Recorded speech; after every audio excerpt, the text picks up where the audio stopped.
Very good afternoon to everyone, and respected dignitaries and friends.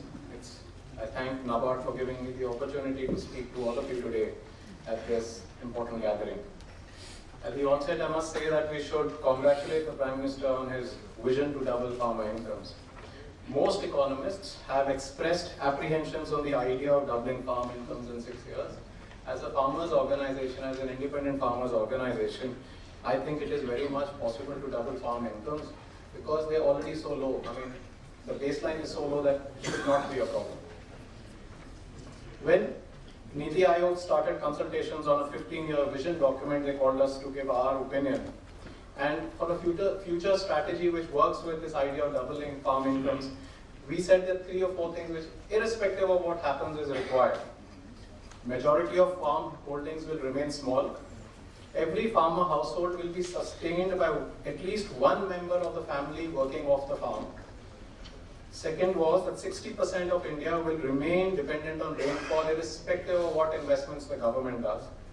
Commodity stocks will be very volatile, just as the weather, and that we must understand.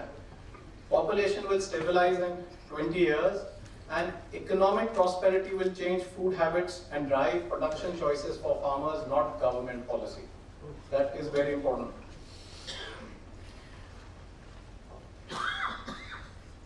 पहले session में मंत्री जी ने बोला to drive a fire in everyone, so I think I will start by saying what nobody wants to hear. तो थोड़ा सा it will drive a fire in everyone. Rather than say what is required to be done, I will begin with what is not required to be done on behalf of government to enable farmers to have a doubling of farmer incomes. There are certain myths. All government policies, not Modi ji's policy, but all government policies in the last many decades have been made with one premise that India we cannot produce enough food. As a farmer, I completely disagree with it. I think 9 out of 10 years we can produce sufficient food irrespective of what happens, including climate change, going forward for the next 2, 3, 4, 5 decades. We have the ability to do it if allowed to do so by the government. Over the last decade, and lots of people will disagree with me, especially on the stage, but I will stand by my argument, that in the last decade, due to government action, farm gate prices received by farmers have been systematically subdued by over 10 lakh crore rupees. Agar government action nahi hota, so farmers would have, the farm gate prices would have been 10 lakh crore rupees more. And it's a controversial statement. If you had not put export bans on rice, if you had not put export ban on wheat, if you had not put export ban on onions, potatoes, on everything you put an export ban. When prices fall, you want maize to come in, 5 lakh tons of maize have been invited by the government, butter oil, ghee is being invited, the dairy sector is being killed because of ghee imports, and things like that. So it's government action getting edible oil into the country at such low duty rates is what is killing the ability of farmers to double their income. I had thought that the government agenda was make in India, but what I see from the African safari is that we're trying to grow pulses in Africa. As a farmers organization, we are absolutely against this idea. And I'm not sure if the Agriculture Ministry has been consulted on this, and if they have been consulted on this, have they concurred with the idea? That is left to be answered. Inversely, foreign direct investment to 1 lakh crore rupees is being invited in the animal husbandry sector. Like Sodhi Saab ne bataya, this is one sector where we have done very good. In the drought year also we have produced so much that the prices are very, very low for farmers today. This is one sector where we don't need FDI retail. And this is a problem. All government programs that are happening, and when I say government, please don't misinterpret it as about this government.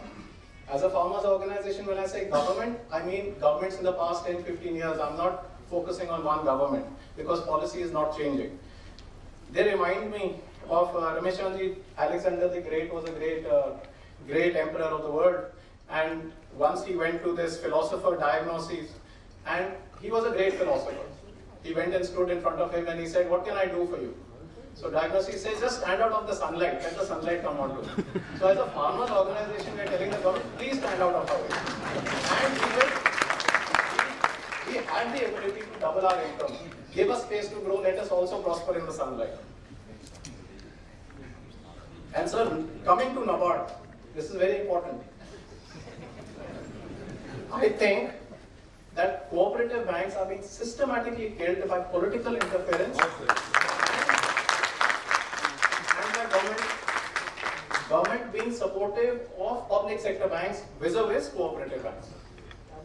We had been invited by the RBI governor last it's been around 8 months, possibly the first farmer organization we were told in the history of RBI to discuss on agriculture credit. The visa was there.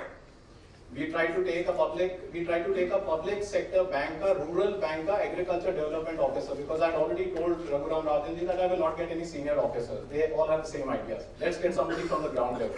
So Punjab se we took a cooperative bank ke officer ko le gaye, but the public sector bank का जो head था state का, he told that officer कि भाई RBI governor के पास जा रहे हो, मैं जाऊंगा तुम नहीं जाओगे. If you go, we will suspend you and I'll give you a bad posting. So the poor fellow told me, don't take me. So this is the kind of approach that needs to change. We need to involve stakeholders from the ground level to come up with ideas. And I request Nabard for two things. One is, on your board you must have a farmer. If you're doing for farmers, you must involve stakeholders. This is how the future. I also request to Nabard, and lots of you will not clap for this, is that we need a CAG audit of the agriculture lending portfolio of public sector banks. Without putting accountability on public sector bank chiefs, agriculture credit is only for the books. It is not reaching out to farmers. And there's lots of data, I will not go into this, but this is something that is required. Also, we get to hear that there's not enough money to invest in agriculture. Then we have the 7th pay commission comes in. Minimum salaries are increased from 7,000 to 18,000 rupees. 3 lakh government employees, lots of you could be in this room, wanted increase to 26,000 rupees. Like in 17 states, farmers earn 20,000 rupees or less per year. Now, if you want farmer incomes to double, how do you invest that money? The question is not of insufficient funding, but the question is of irrational use and inequitable resource distribution coupled with inaccessibility of food. That is the problem this country faces, not of insufficient production and not of insufficient funds. It is how we use those resources. And for that, we need to involve farmers when we make policy. There are 9 crore farmer households approximately in the country living, and 100 districts in the country have assured irrigation of less than 10%.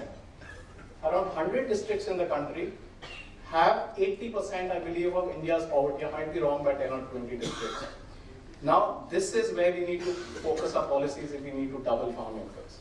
A pan-India policy that is applicable for dryland agriculture in Jharkhand, irrigated farming in Punjab is not going to work. We need a very, very diverse policy, and this must clearly be understood. At this conference also, I find our private sector participation is not there as it should be, because without private sector participation, doubling of farm incomes itself could pose a problem. And I think, because time could be running out, is that I think it's a great opportunity that I get to speak, and I thank Nabard for it. Ashok Gulati ji baithe hain, and I get to speak in his presence. And because one can always look to him to correct you and to guide you in the right direction. These are some of the issues, and some of the issues flagged by Ramesh Chandji. The most heartening thing I would say that of doubling farm income, why we are confident, is that we have Ramesh Chandji sitting in the Niti Aayog directing, and I request everyone on behalf of farmers to give a hand to Ramesh Chandji for being there in the Niti Aayog. He flagged a few points, and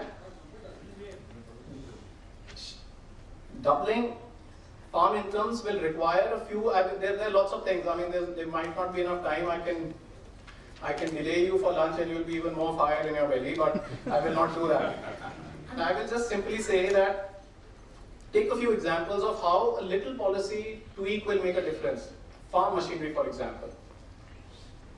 Farm machinery ownership is the worst thing that can happen. and we have said it before, we've written about it, that once you own a tractor with a loan from a bank, for the rest of your life you work for the bank. You don't work for yourself.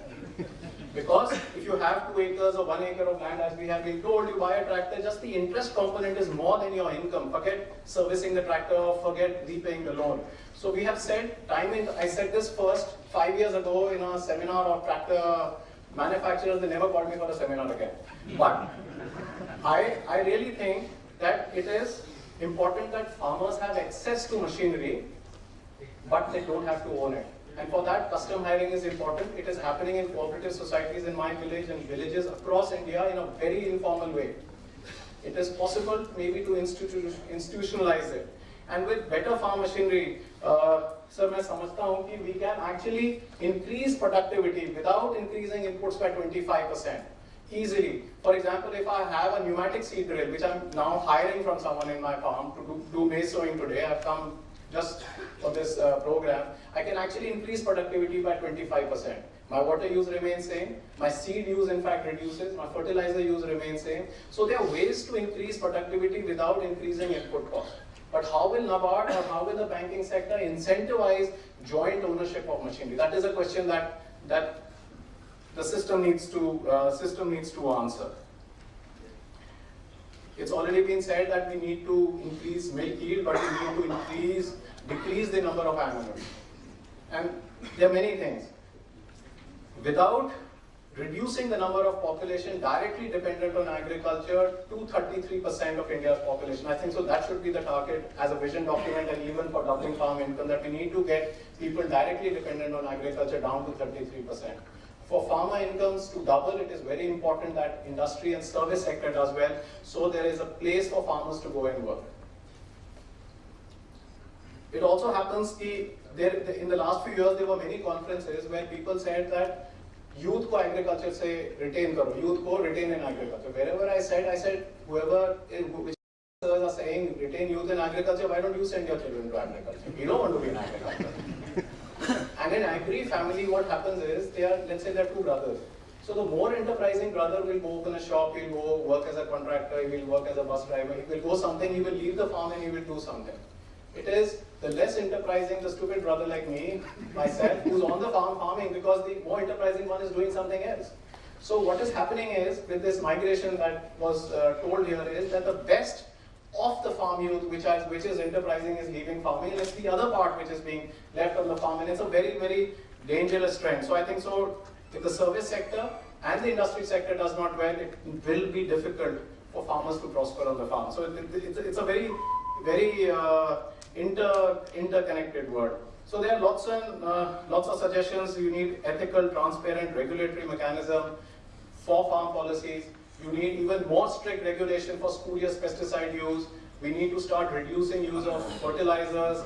Antibiotics is coming into agriculture. It's coming into fisheries, it's coming into animal husbandry, it's coming into dairy, it's even coming into, and it's unregulated. So we need a very strict regulatory system to look at this. Time is limited, and I thank everyone for this opportunity to patiently hear what I have to say. Thank you so much.